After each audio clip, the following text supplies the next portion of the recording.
Hola a todos nuevamente. Esta es nuestra clase número 8, si no estoy mal. No, mentiras, es como la 12. Pero bueno, eh, lo importante aquí es el tema. Vamos a hablar del buen diseño. La idea de esta clase es que podamos hacer unos ejercicios, pues digamos en lo que sería el tiempo de clase. Estos ejercicios sí están programados para que me los entreguen a más tardar el viernes. Son ejercicios cortos que vamos a ir viendo y pues también hay unos materiales que ustedes tienen que ir viendo. Entonces la idea es que tengan esta presentación, este video, pero pues que lo intercalemos con otros materiales audiovisuales, visuales, auditivos, que van a ayudar a complementar y que va a ser, o espero que hagan que este espacio sea un poco más dinámico. A partir de ahí, entonces, vamos a empezar em, para que nos rinda el tiempo. Lo primero, entonces, que les quiero mostrar es nuestra presentación. Listo. Entonces, aquí sí se en 7, pero evidentemente vamos un poco más adelante. Como les decía, la clase de hoy se trata alrededor del buen diseño. Digamos que nosotros hemos tocado tangencialmente diferentes temas, nos hemos metido en unos más que en otros. Ustedes deberían estar trabajando en sus materiales o en sus desarrollos materiales, porque pues como hablábamos la clase pasada, uno de los grandes lugares para el diseño, sea cual sea el diseño, pues en diseño análogo, pues sí parte de unos lugares materiales, pero pues acá la conversación espero que se expanda un poco. Para eso entonces, lo primero que tenemos que hacer es escuchar este podcast.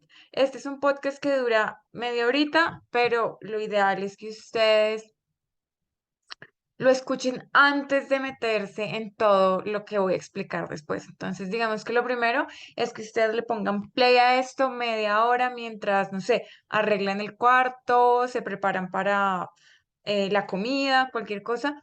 Pero pues sí que le pongan atención para que puedan sacar información importante de ahí. Este es el podcast, este es el capítulo por particular del podcast, pero los invito también a que escuchen el resto de los capítulos. Son 8 capítulos, pero son muy interesantes. Entonces, publicidad política no pagada. En ese caso, entonces, lo primero que tienen que hacer es esto y nos vamos a transportar media hora en el futuro. Porfa, escúchense el podcast porque digamos que es un poco el hilo conductor o es una introducción que espero que sea muy llamativa como lo fue para mí. Entonces, pues que sea llamativa para ustedes. Con esto dicho, entonces yo asumo o voy a asumir que la siguiente diapositiva la van a ver al menos media hora después de esta primera diapositiva, que es el tiempo que dura este podcast, ¿vale? Nos vemos en media hora, teóricamente.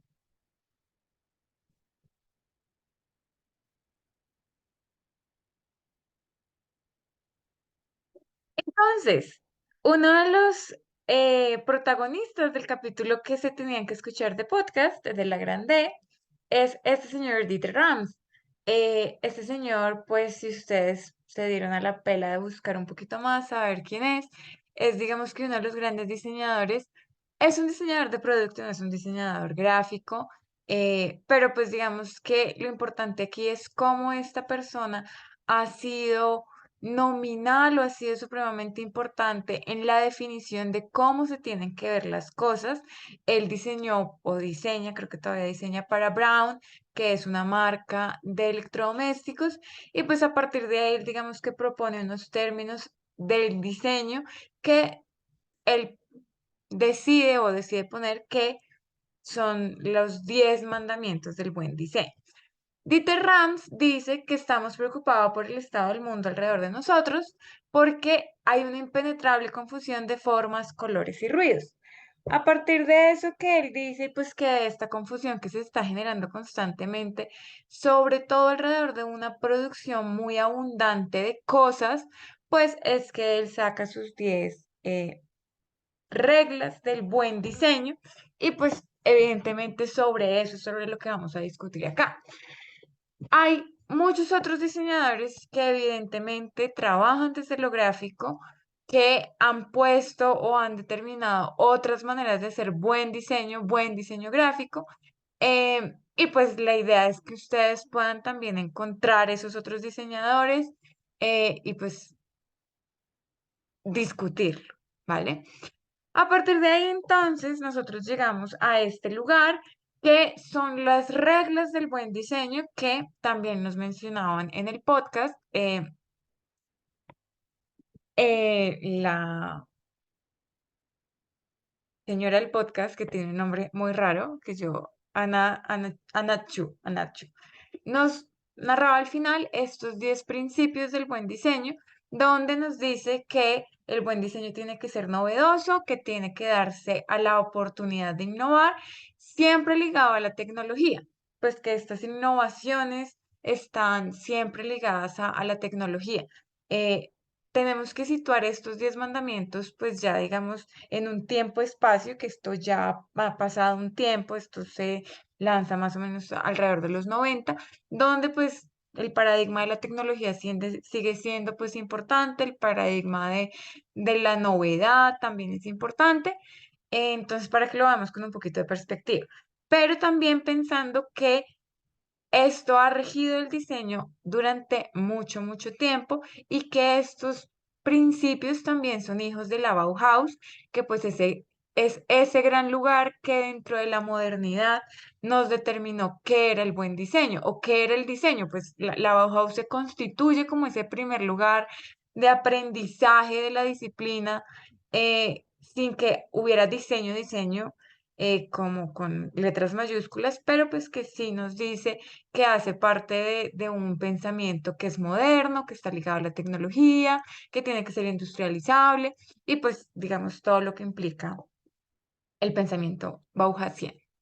Luego entonces nos dice Dieter Rams que el diseño tiene que ser útil, pues porque el principal foco de los objetos que se desarrollan, que se diseñan, y en este caso también podemos extenderlo a la parte de lo que implica el diseño gráfico, es que tienen que ser útiles, que tienen que estar hechos para usarse y no solamente desde una función utilitaria, sino también desde los signos. Y aquí es donde digo que es importante también que el diseño gráfico hable también o se empiece a interpretar desde este buen diseño. Después nos dice que tiene que ser estético y nos dice acá que esto es un lugar como difícil de abordar porque ¿qué es estético? Pero pues digamos que aquí Dieter Rams apela mucho a este lugar de lo útil y pues nos dice que solamente lo que está bien hecho es bello y lo que está bien hecho es lo que es útil. Entonces ahí vemos cómo se están encadenando las cosas. Luego, pues que los objetos sean entendibles, que los objetos se expliquen a sí mismos. Esto lo vemos, por ejemplo, también en términos de gráfico cuando diseñamos una marca, que la marca hable por sí misma, que no sea confusa, que comunique realmente. Entonces, una cosa más. Luego está que no es intrusivo, que no acapara la atención, sino que no estorba, que está ahí, pero no es llamativo, estorboso, que a día de hoy muchas de las cosas que tenemos que hacer, y sobre todo en términos de comunicación, es llamar la atención, es lo más flashy, lo más guau que haya, pero pues Dieter Rams dice, no, es un diseño que es silente, que es estético, que es bello, es funcional, pero no está ahí como en la mitad de la sala alumbrando constantemente, sino que está ahí, pero no rompe como la naturalidad o la cotidianidad. Luego habla de la honestidad, nos dice que es un diseño honesto donde no se manipula al consumidor con promesas que no puede cumplir, sino que es también honesto, por ejemplo, en términos de los materiales, es honesto en términos de sus funciones, es honesto en términos de cómo lo presentamos y aquí, por ejemplo, podríamos decir del fotoproducto. No sé si ustedes han visto lo que se hace en food design, que todo esto que es publicidad para marcas de comida, las comidas o la comida particularmente está supremamente retocada. Entonces, hemos visto, por ejemplo, en YouTube, en Instagram, que para que la hamburguesa se vea más alta, entonces le ponemos palitos para que se paren, para que la salsa de tomate sea más fresca, no es salsa de tomate, sino otra cosa. Entonces nos empiezan a vender un montón de mentiras para que sea más llamativo, pero cuando llega a nosotros, pues está esta decepción. Y entonces, ¿cómo nosotros tenemos que diseñar honestamente? ¿Cómo comunicamos también honestamente? Nos dice que tiene que ser duradero porque tiene que superar las tendencias, entonces que en otras palabras tiene que ser atemporal, que no está amarrado a unas tendencias particulares que evidentemente atrapan mucho, pero pues que son pues finitas o tienen un tiempo reducido, sino que pues permanece. Que se piensa desde los detalles, todo lo que se pone dentro de un diseño tiene una razón de ser. Acá en gráfico podríamos hablar desde los fundamentos del diseño, desde las reglas de la Gestalt, de cómo usamos el espacio, de cómo utilizamos las jerarquías, que nada es gratuito, que todo tiene una razón de ser y no está ahí como por llenar. Luego, pues que es ambientalmente amigable, conserva los recursos y minimiza los espacios, que es básicamente lo que hemos visto en todo el semestre, y tiene la menor cantidad de diseño posible. Entonces aquí es cuando uno dice como, ¿what?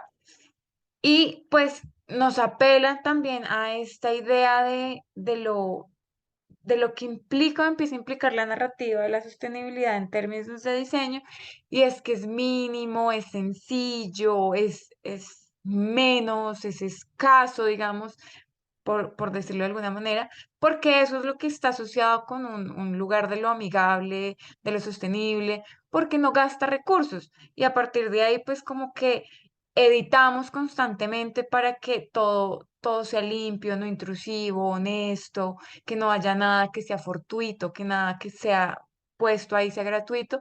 Y pues esto, si uno lo piensa, dice uno, claro, y pues llegar a la menor cantidad de diseño posible implica diseñar mucho, pero poder editar.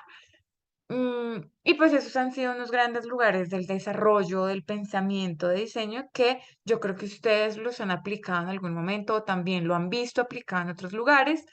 Y a partir de ahí, pues nosotros podríamos decir que en términos de sostenibilidad, si cumplimos con estos parámetros, pues ya estamos cumpliendo nuestra parte.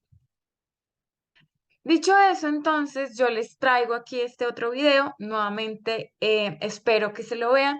Este video está enfocado en diseño de producto, pero es escogido así para que ustedes vean cómo se aplica en un área del diseño para que luego ustedes lo puedan llevar al diseño gráfico. ¿Por qué? Porque si les pongo un ejemplo de diseño gráfico, pues voy a sesgar sus posibilidades de creación.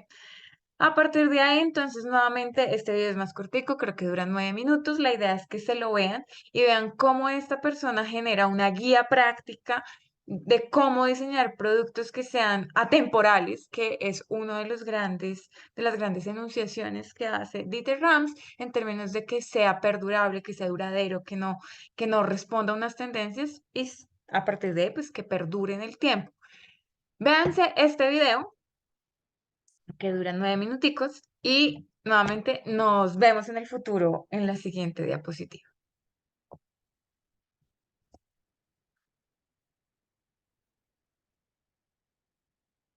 Entonces, lo primero, para que esto sea un poco más dinámico, la idea es empezar a poner en práctica como estas cositas, ya que yo no estoy con ustedes, pues sí dejarles unas actividades que ustedes puedan desarrollar que sean sencillas.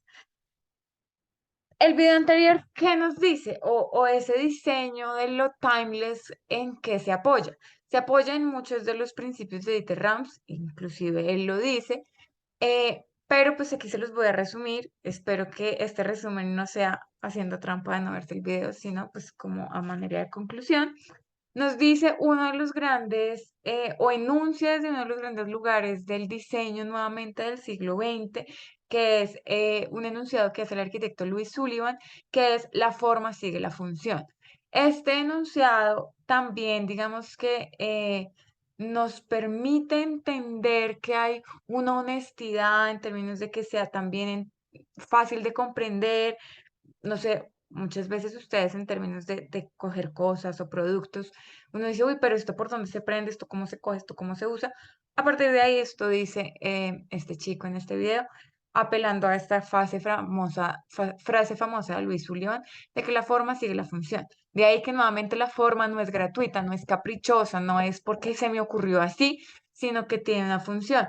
En términos gráficos, hay una lectura que se puede dar, hay unas jerarquías que me guían la mirada, hay unos dobleces que me permiten leer o desplegar un fanzine de una u otra manera, hay unas portadas que me permiten entender un libro.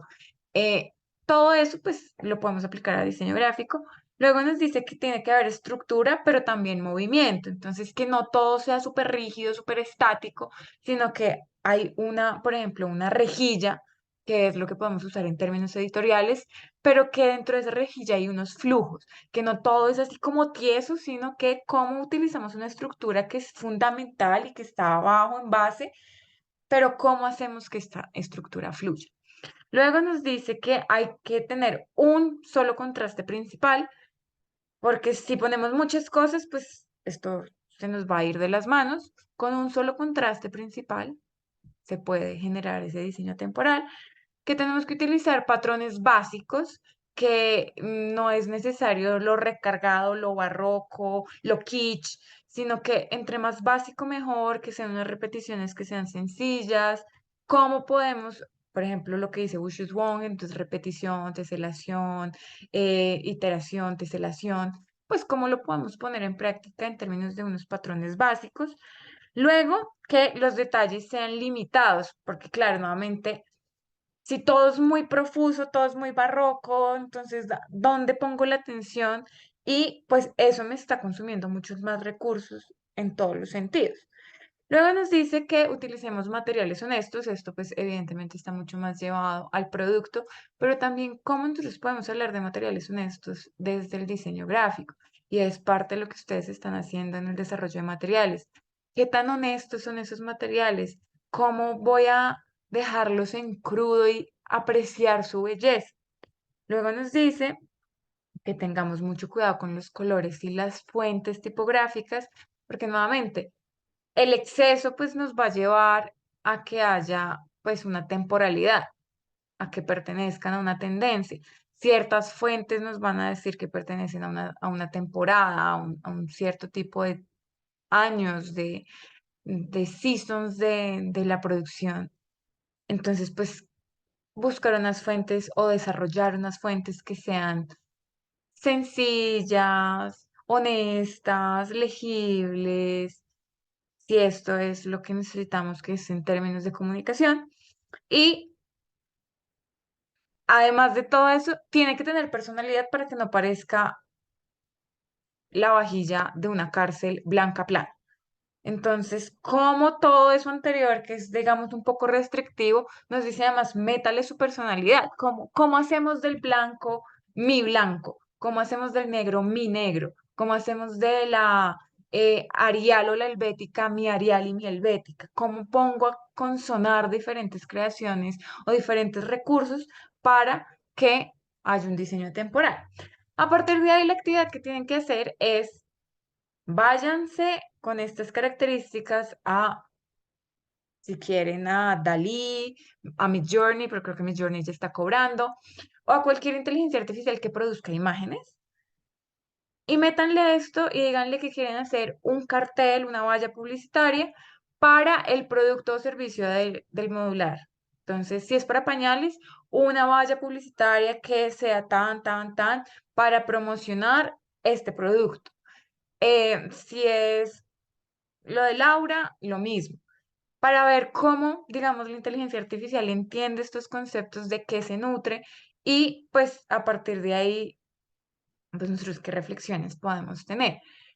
Suban esa imagen a Moodle y las reflexiones las haremos en clase la otra semana, pero entonces ténganlo ahí presente. Piensen también en esta idea de la temporalidad o de estos conceptos que están aquí planteados para que también los discutamos en la otra clase, ¿vale? Entonces, primera actividad. Digamos que si estuviéramos en clase, esto les tomaría 20, 25 minutos. La idea es que no les tome más.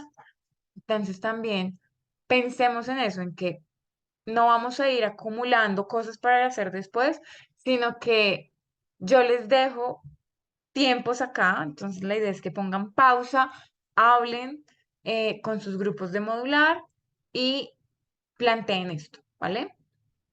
Si la mitad del grupo modular está en la otra clase, en la otra sección, pues igual convérsenselo, que es algo que van a tener que hacer ellos también, eh, y lo vamos viendo, ¿vale? Entonces, pausa, 25 o 30 minutos para que ustedes puedan desarrollar esta actividad y nuevamente nos vemos en el futuro, ¿vale?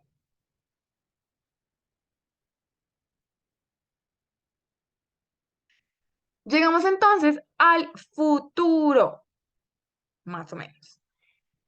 Hicieron una actividad, pensaron en un diseño temporal, pensaron en el buen diseño que propone Dieter Rams, pensaron en cómo eso se aplica al diseño gráfico, generaron, digamos, una pieza gráfica que respondiera a esto. No sé cuántas iteraciones tuvieron que hacer o si solamente hicieron una y ya la metieron y me la van a entregar a más tardar el viernes. Eh, pero pues aquí también lo importante es pensar que el buen diseño o el diseño, nosotros como diseñadores, y más que como diseñadores, como personas, siempre estamos buscando como esas listas o esas reglas de cómo tenemos que hacerlo para seguirlos, como una receta al pie de la letra. A partir de ahí, digamos que esa idea del buen diseño que propone Dieter Rams es valiosa y fue supremamente valiosa en sus momentos, pero pues nosotros tenemos que seguir evolucionando sobre esas recetas, si es que ese es el camino. A partir de ahí, entonces, sale esta otra propuesta de diseño, que es una corriente que es un poco mucho más contemporánea, que se llama el slow design o el diseño lento. El diseño lento podríamos nosotros plantearlos de pronto en un tercer momento, si nos devolvemos a lo que veíamos en la clase 2 que estaba el ecodiseño, luego el diseño de producto y servicio, luego el diseño para las transiciones, todo esto. Digamos que el slow design está en un segundo momento que ya no es solamente pensado en eficiencia y productividad, sino que el slow design es hijo de su tiempo, siendo que su tiempo son los 2003, 2004.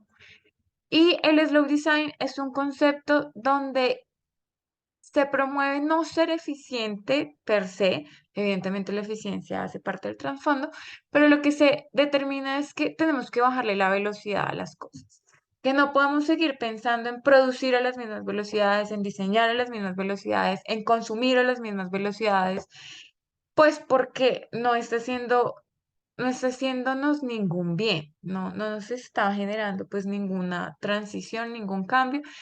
Hay una narrativa de lo eficiente, hay una narrativa de los ciclos de vida, hay una narrativa de los análisis de ciclos de vida, pero basados en cómo ser más eficientes para que podamos más, más, más, más. El slow design dice, no, venga, en serio, pongámosle un freno a esto, porque lo que necesitamos es que se transformen los comportamientos. Y los comportamientos se tienen que transformar en el momento en que nosotros reduzcamos la velocidad.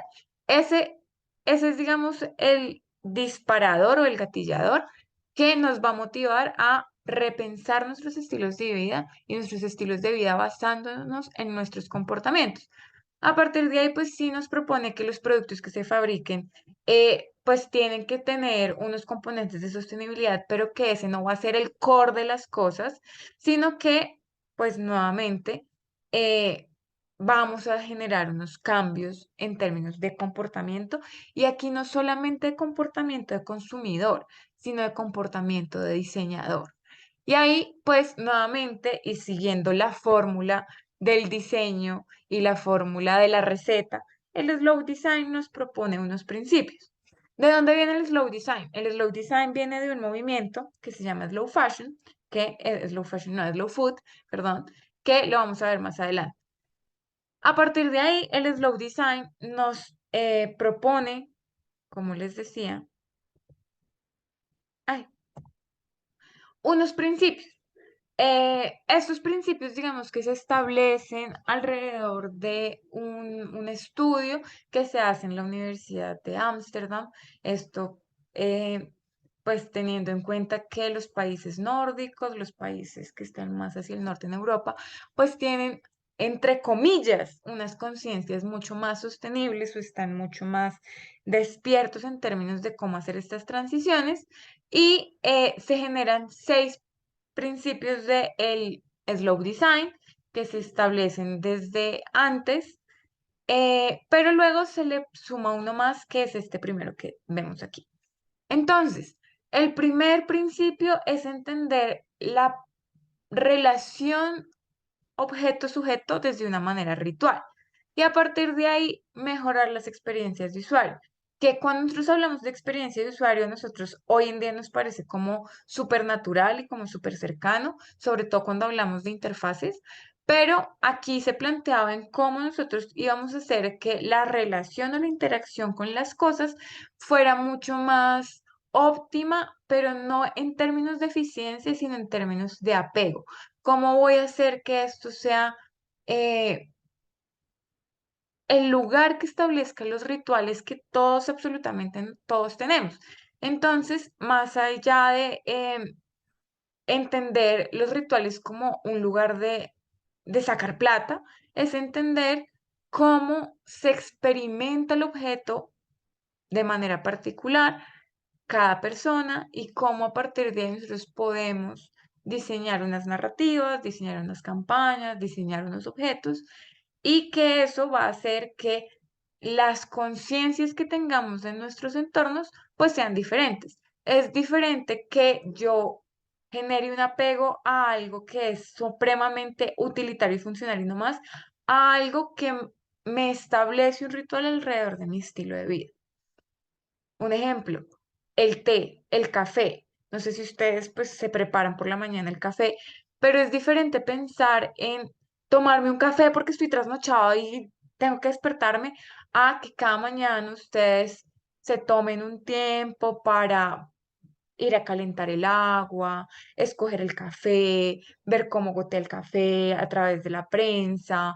Si tienen, por ejemplo, un Nespresso, entonces escoger cuál es el sabor de hoy, cómo se sienten en relación a los sabores que tienen disponibles, si lo quieren más fuerte, si no, el tiempo, el sonido que hace el Nespresso, el saber que ya está, el tomármelo antes de empezar mi día. Esos son los rituales que queremos establecer y entender para, pues, generar otras maneras de experimentar el tiempo. Entonces, este último principio, que es el ritual, que ponemos de primeras, es el último que surge, para que vean también cómo se componen estas ideas. Luego, los otros 6 principios del Slow Design están acá. El primero es revelar, entonces es descubrir las experiencias del día a día dentro de lo cotidiano, porque nuevamente a día de hoy nosotros queremos que todo sea nuevo, nuevo, nuevo y que todo sea como un bombardeo, pa, pa, pa, pa, pa. Aquí en el Slow Design es, bueno, y que hay en lo cotidiano que nosotros tengamos que poner enfrente, que tengamos que rescatar, cuál es esa esencia que nosotros tenemos que poner de manifiesto. Luego está otro que es el expandir, eh, y nos dice que tenemos que percibir las cosas más allá de su funcionalidad física y pues hacer, digamos, como contextualizarla en unos sistemas, contextualizarla en unos lugares particulares y a partir de ahí ver de dónde vienen, hacia dónde van, de qué están hechas, por qué son importantes, en qué sistemas están apoyadas, a quién nutren. Luego pasamos al de reflejar. eh, a partir de ahí nos dice que tenemos que empezar a generar unas comunicaciones, unas narrativas, unos productos que permitan a la gente entender cuáles son sus maneras de consumir y a partir de ahí, pues crear una conciencia eh, sobre el consumo. Entonces, ¿cómo nosotros podemos inducir a otras prácticas que reflejen otros comportamientos? Luego, engage, comprometer. Eh, Acá nos habla, por ejemplo, de el compartir, del diseño colaborativo, del open source, de cómo nosotros podemos comprometernos con algo más allá de la compra. ¿Cómo podemos comprometernos con algo en términos de lo comunitario? ¿Cómo podemos comprometernos con algo en términos de estar con el otro. Entonces, pues eso importante diseñarlo en términos tanto de producto como de narrativas. Luego, participar, entonces, cómo se pueden rediseñar, reconfigurar, hacer un diseño participativo, entender los usos, que el consumidor no sea un lugar de lo pasivo, un sujeto pasivo, sino que se promuevan estas experiencias comunitarias que dentro del uso comunitario, de la participación, de la conversación, se pueda mejorar esas narrativas de consumo y generar otros comportamientos. Y por último, nos dice que el diseño desde el slow design, pues tiene que evolucionar y a partir de ahí, pues nos dice que tenemos que entender los comportamientos, entender que el diseño parte de los comportamientos eh, y que a partir de esos comportamientos se pueden generar cambios. Entonces, volvemos al principio. ¿Cuáles son esos comportamientos que tenemos que evolucionar alrededor de los artefactos, alrededor de las narrativas, alrededor de los sistemas? Mm, entendiendo cuáles son las circunstancias del día a día y pues que eso sea lo que nos genere evolución. A partir de ahí, estos son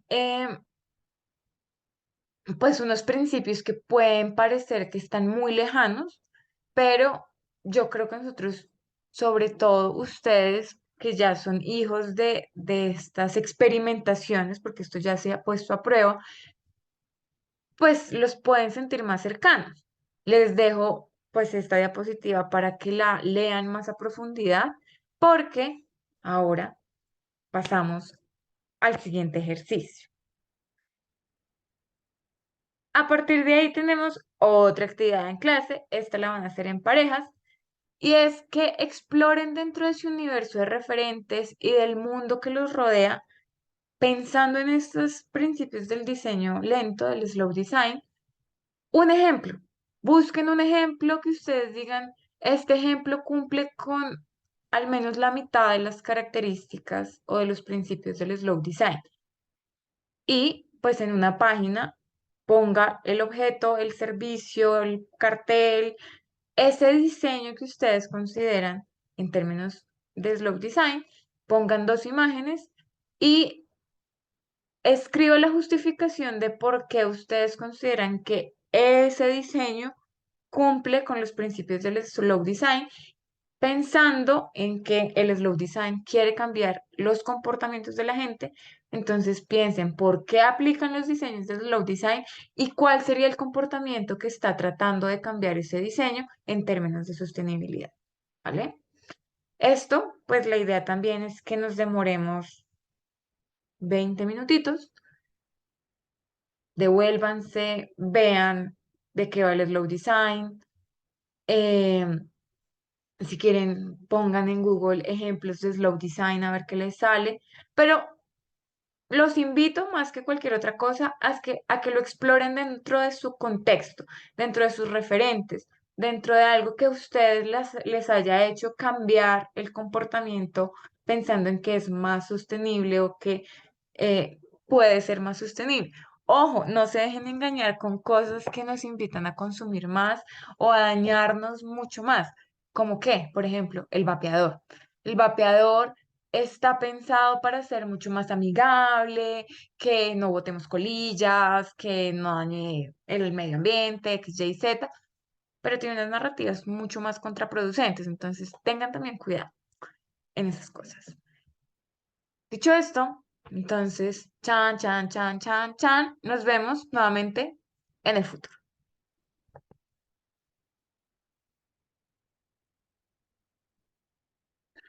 Hemos llegado al futuro.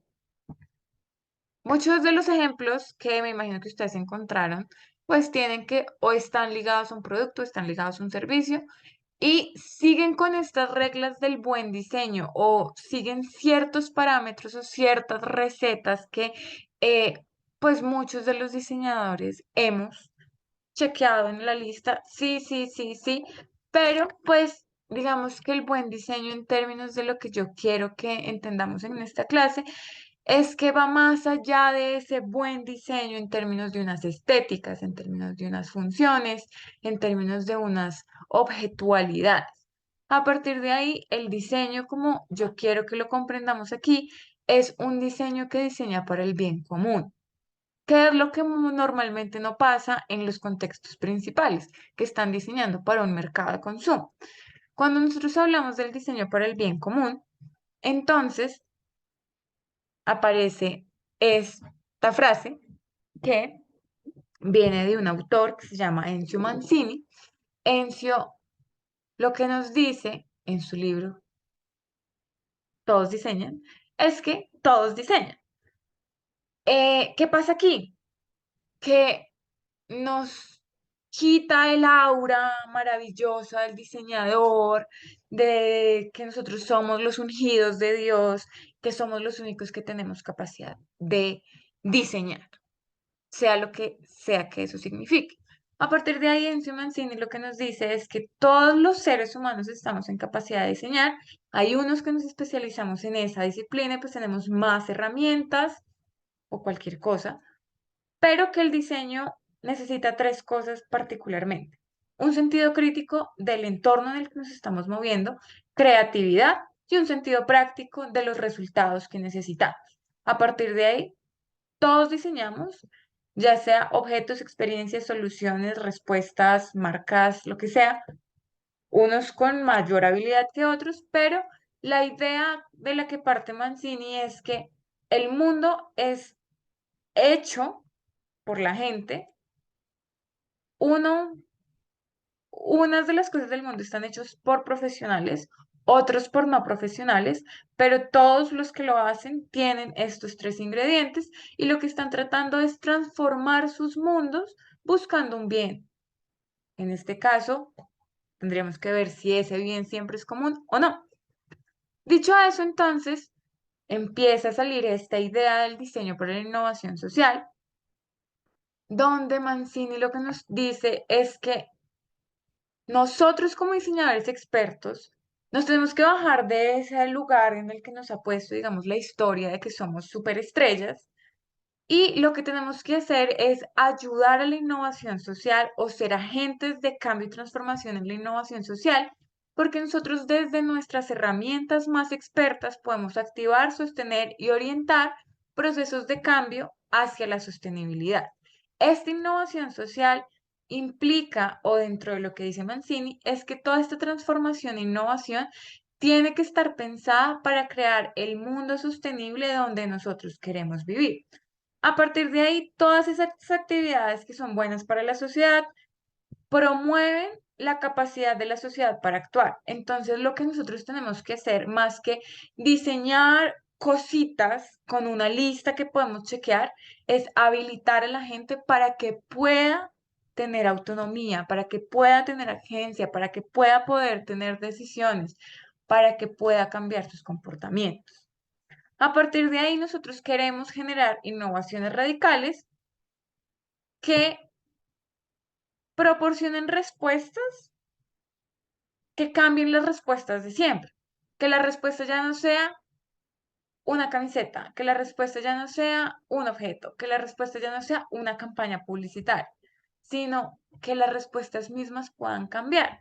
Y a partir de ahí, la pregunta que yo les hago y que yo me hago constantemente y que hago en el marco de lo que podemos llamar buen diseño, entre comillas, es qué preguntas estamos ayudando a formular y a partir de ahí, la respuesta a esas preguntas están generando cambios en los comportamientos para ser una sociedad más sostenible o está generando respuestas en términos de producto que nos hacen pensar que estamos cambiando nuestras formas de vida.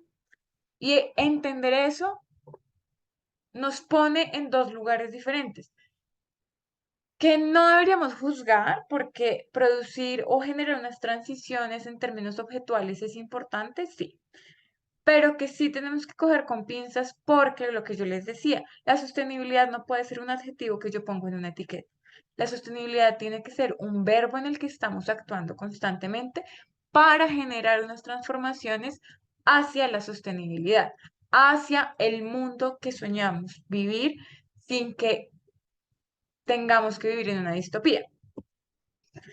Dicho eso, entonces, Mancini en su libro, Diseñar cuando todos diseñan, que se llama, nos propone estos cuadritos donde nos dice que la gente cuando diseña, primero, o hay unos pasos donde hay unas culturas que emergen, que son emergentes de los mismos problemas que hay en la sociedad y que se autogestionan.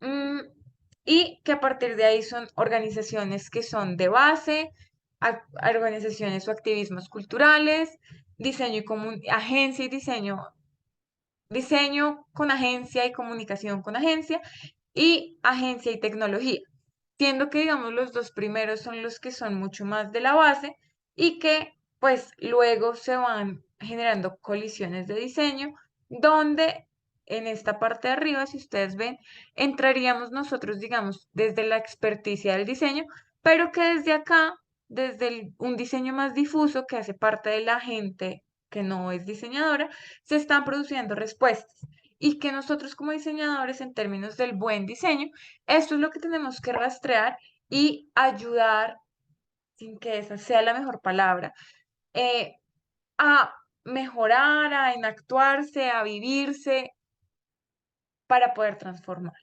¿vale?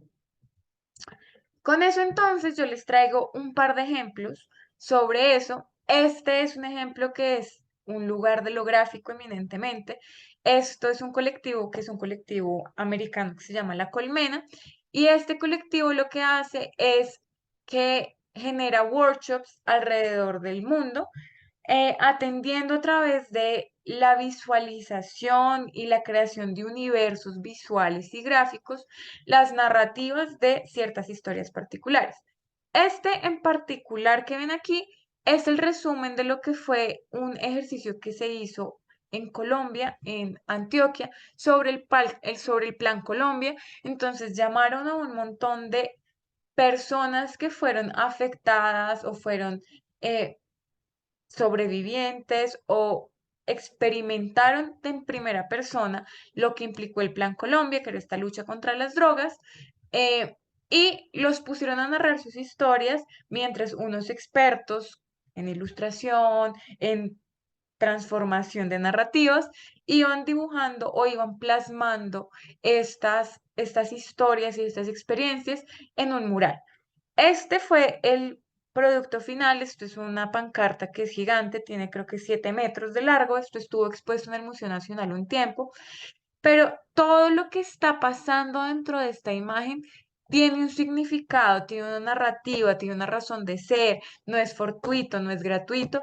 Y lo que hace es narrar de otras maneras que no son las maneras de siempre, que son, digamos, revictimizantes o que son tristes, lo que pasa en contextos de violencia, como lo que puede ser el Plan Colombia, sino que aquí cada silueta, cada animal, cada figura tiene un significado que ellos después generan una cartilla para que uno pueda entenderlos, pero pues que si no, igual es una experiencia visual supremamente enriquecedora. Entonces, esto es buen diseño. Luego tenemos este otro ejemplo. Esto es un juego que se desarrolla para que las niñas en una ciudad de África que se me escapa en este momento, el país y la ciudad, puedan acceder a conocimientos sobre higiene menstrual basada no en las típicas cartillas o en las eh, no sé, como las conferencias que normalmente se hacen, no sé, las chicas de la clase en el colegio, sin que estemos en África, pero en el colegio de pronto iba una marca de toallas higiénicas a dar como 3 o 4 cosas, pero para promocionar un producto y ya está.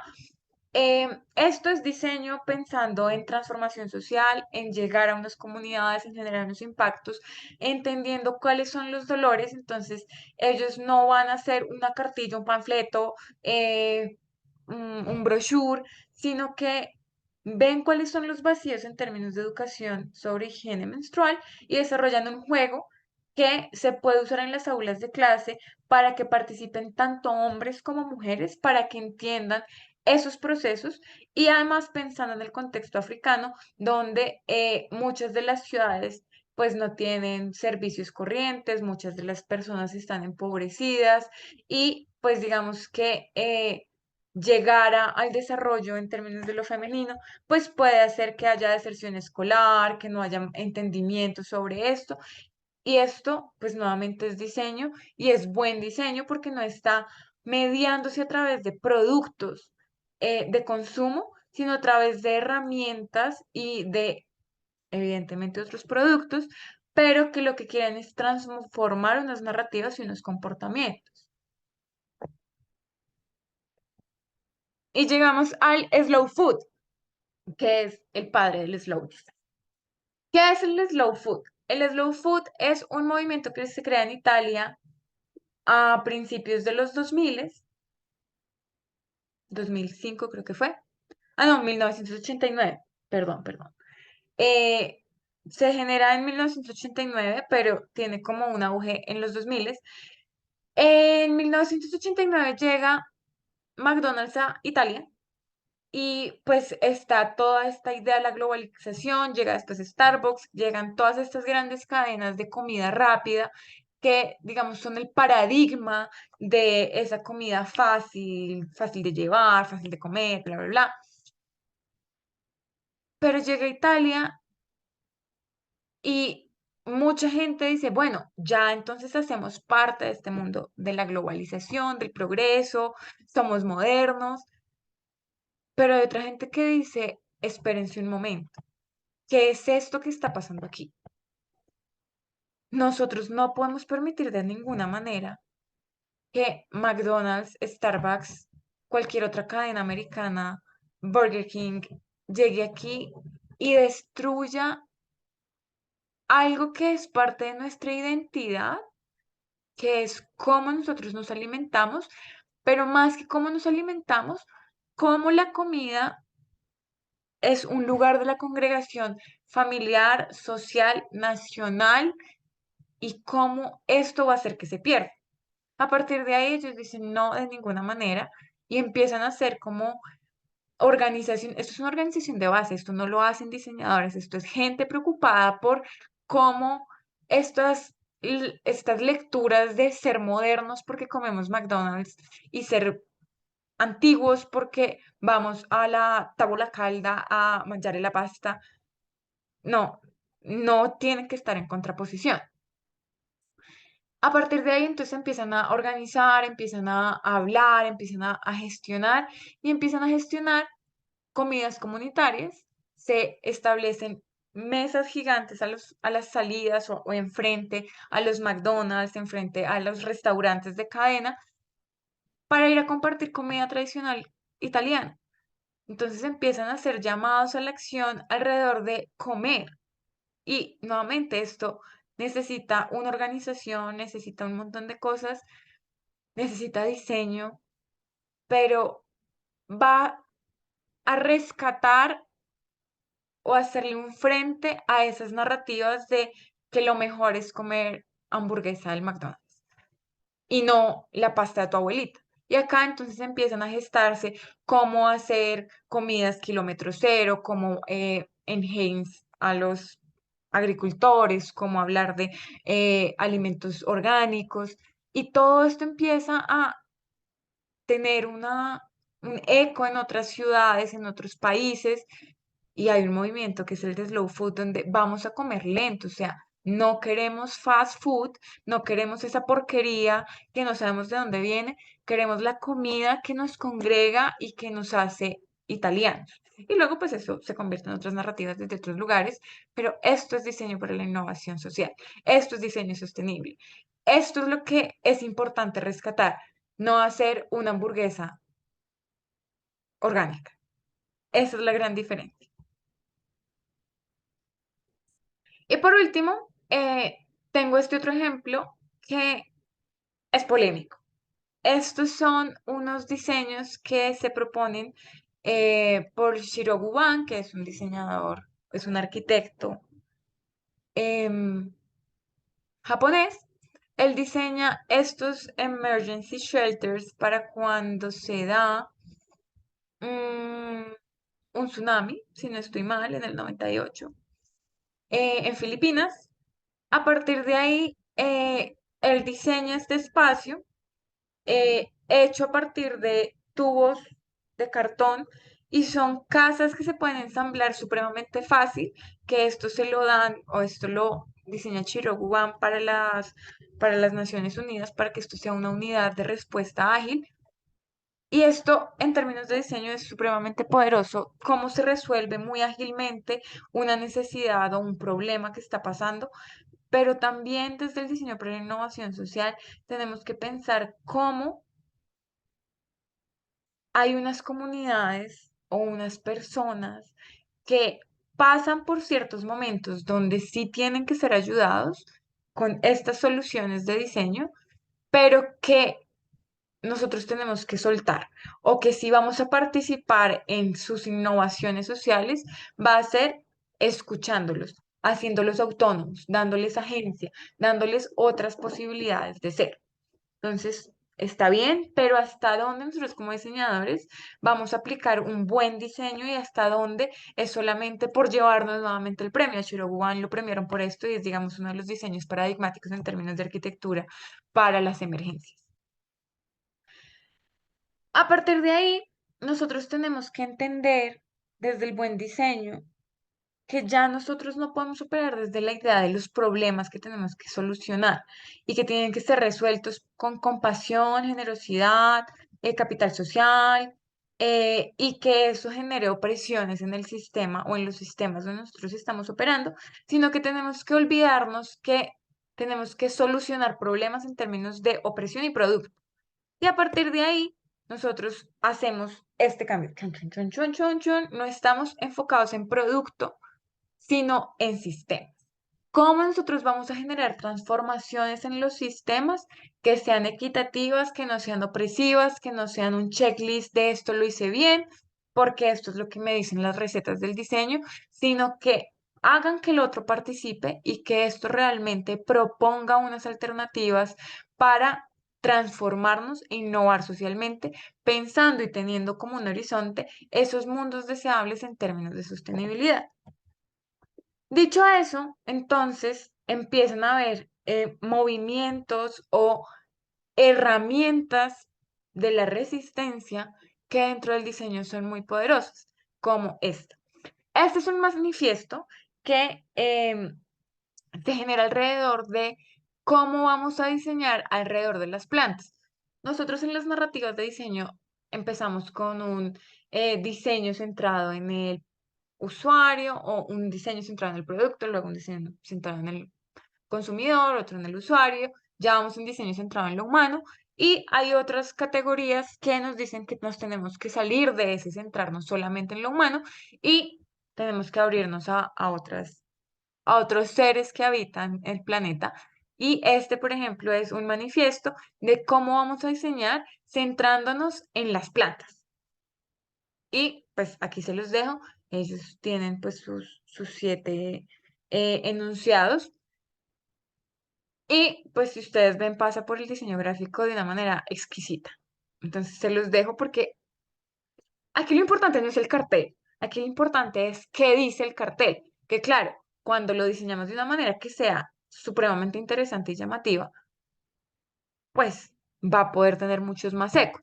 Pero digamos que aquí lo que tenemos que empezar a hacer no es tener una receta mágica, unos principios mágicos que hay que seguir, sino unas declaraciones de intenciones que nos permitan generar unas transformaciones. Dicho eso, bueno, aquí hay un video de el Plant Fever, que es es un libro divino, pero se los dejo para que lo vean luego. Eh, Pero entonces empiezan a existir este tipo de cosas que además nos desdibujan los límites del arte, del diseño, esas cajas donde nosotros hemos querido meternos para distanciarnos, para generar nuestras propias identidades en términos de la disciplina, sí, pero pues que nos proponen otras maneras de hacer en términos de diseño cuando ya operamos desde lo multidisciplinar, desde lo interdisciplinar, cuando podemos borrar y transgredir esas fronteras de lo disciplinar. Este es un ejemplo que me parece maravilloso. Este es un diseñador, artista, que se llama Fernando Lapoze, él es mexicano, y él genera estas piezas que son, digamos, arte diseño, pero lo importante de lo que hace Fernando en estos términos no es esto que vemos aquí. Esto es un producto que permite financiar lo que él quiere hacer o lo que él está haciendo. ¿Qué hace Fernando? Fernando, en este trabajo particular, esto es hecho con agave, que es la planta donde sale el tequila, que es como un cactus, sí, es una plantica como sí, como un cactus. Es del desierto, el agave crece en el desierto, y cuando se extrae el agave, que es la fuente principal del tequila, las hojas se desechan y eso genera pues residuos y genera contaminación y genera un montón de cosas. A partir de ahí, también Fernando se da cuenta que en Puebla, que es un lugar donde se solía cultivar agave, el cultivo de agave pues se ha ido perdiendo, las tierras se han ido empobreciendo en términos materiales, en términos de nutrientes, en términos de lo social, y él se da cuenta que ahí también se están perdiendo unos saberes importantes y él se decide a hacer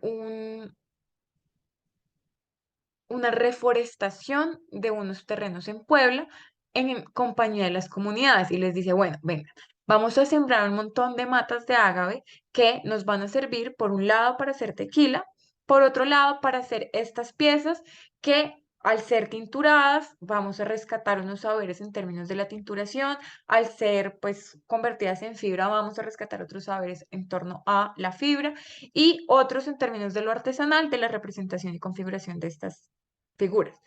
Pero como les digo, lo importante no es esto, sino primero que une a la sociedad, que entiende que hay unos problemas, que entiende que hay unos riesgos de que se esté perdiendo una cultura material y una cultura simbólica importante y que además se está perdiendo la tierra misma.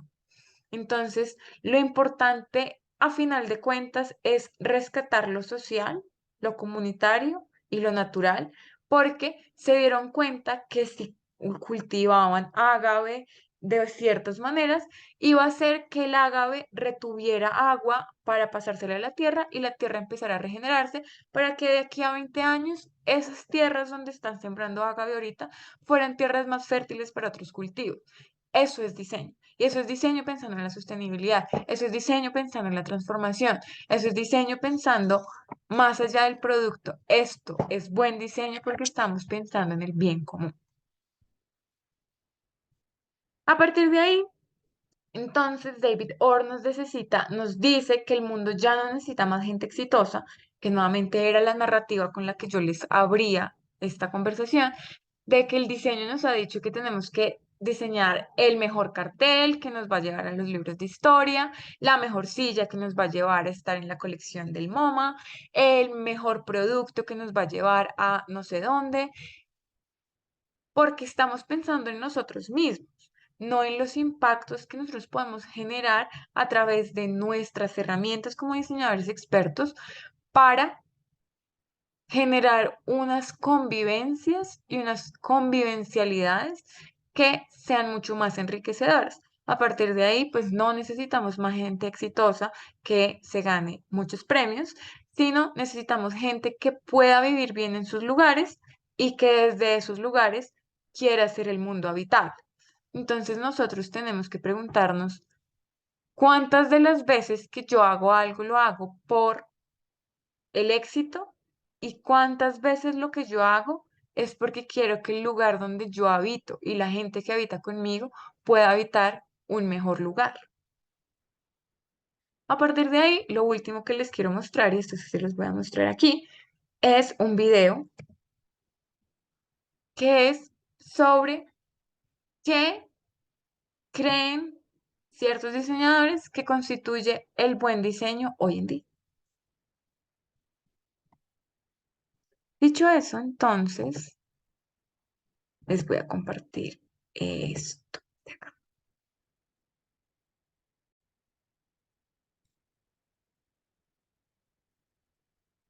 Ay, A ver.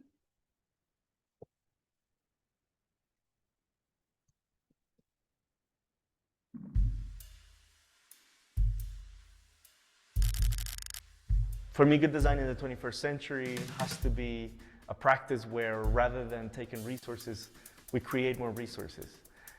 Rather than encouraging and supporting systems of oppression and abuse, we create business models that empower our most vulnerable communities.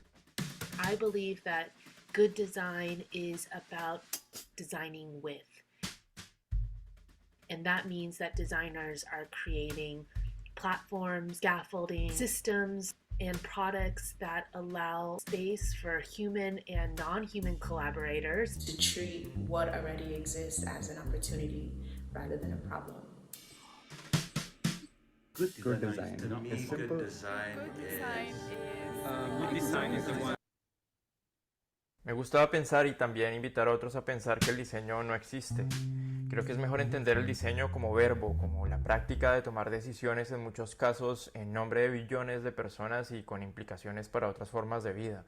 Por eso creo que diseñar bien es diseñar para el bien común y en medio de la actual emergencia social y ecológica se trata de cultivar formas de pensar y hacer guiadas por valores universales y atemporales como la responsabilidad, la humildad, la pluralidad y sobre todo por la solidaridad. To me, good design is one that takes into great consideration material sustainability and human sustainability. It has to be circular in order to propel us towards a better, resilient, and a regenerative future.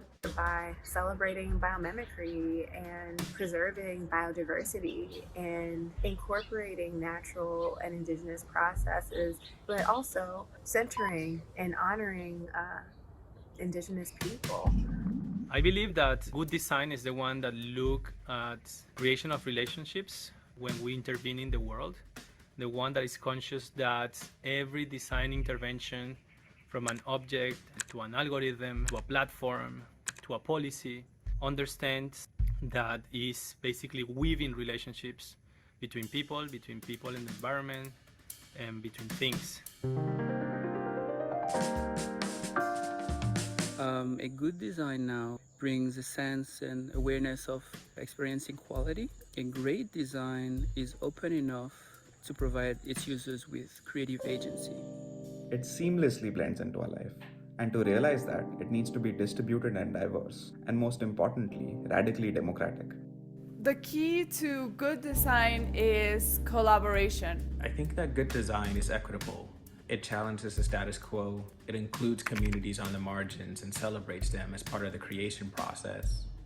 A good design is a kind of a social engineering to serve the people, to create the connection among them, to build the condition for them to liberate themselves, to activate their subjectivity, to unite their power for great progress.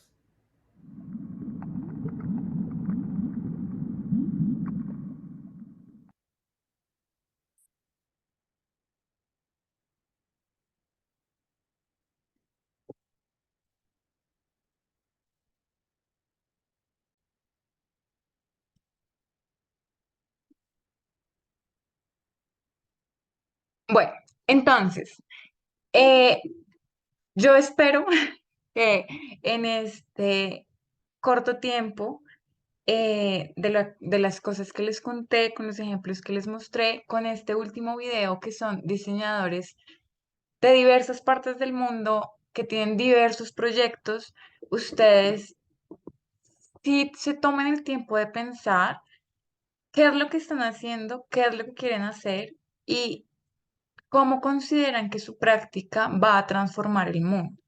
A partir de ahí, pues también pensar cómo nosotros concebimos el buen diseño.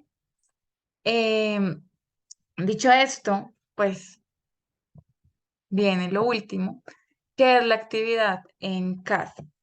A partir de ahí, ustedes tienen que, el artículo no se lo tienen que leer todavía, tranquilos, ese artículo de Envisioning no es para la próxima semana, Pero para el martes 5 de mayo y teniendo en cuenta estas reflexiones, yo sí en serio espero que ustedes puedan pararse un momento y pensar en lo que quieren hacer. No para mañana, ni para pasado mañana, ni siquiera para el fin del semestre, sino ustedes como profesionales y como diseñadores en potencia que se están construyendo. Parte de las cosas que a mí, dentro de este espacio educativo y los espacios educativos que tengo que dar, me conflictúan mucho es el lugar del efectivismo, de que todo tenga que ser usado para generar algo ya mismo. Entonces, yo sí quiero que se tomen el tiempo de pensar en lo que hemos visto hasta este momento, en eso, cómo los nutre a ustedes, qué herramientas les ha dado, qué perspectivas les ha cambiado, qué comportamientos ustedes creen que han cambiado o que no han cambiado.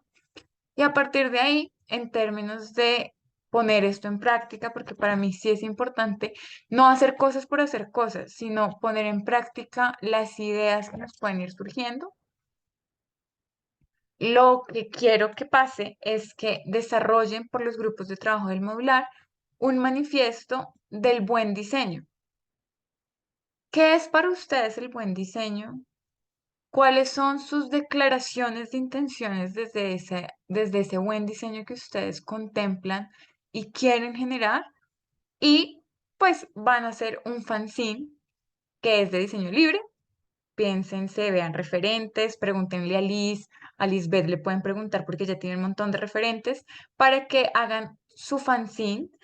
La idea es que este manifiesto lo hagan en términos de empresa, su agencia, cuáles son los principios del buen diseño desde su agencia, qué es lo que quieren promover, qué es lo que quieren crear, qué es lo que quieren transformar y me lo entregan. Eso es todo. Lo que les pido también es que escuchen este episodio de podcast que se llama Diseñar y Transformar Mundos. Es importante también en términos de cómo hay otras personas que diseñan, que conciben esos otros mundos posibles, em, más allá de una receta, pero sí desde unos pilares de pensamiento que son inamovibles. Piensen en que su manifiesto es este lugar que ustedes no van a negociar, que para ustedes constituyen sus valores fundamentales en términos de diseño y que cada vez que vayan a crear algo, ustedes digan, estos son mis fundamentos. Eso es todo. Muchas gracias por escucharme y llegar hasta aquí. Si tienen preguntas, háganmelo saber, que estoy pendiente de ustedes. Chao.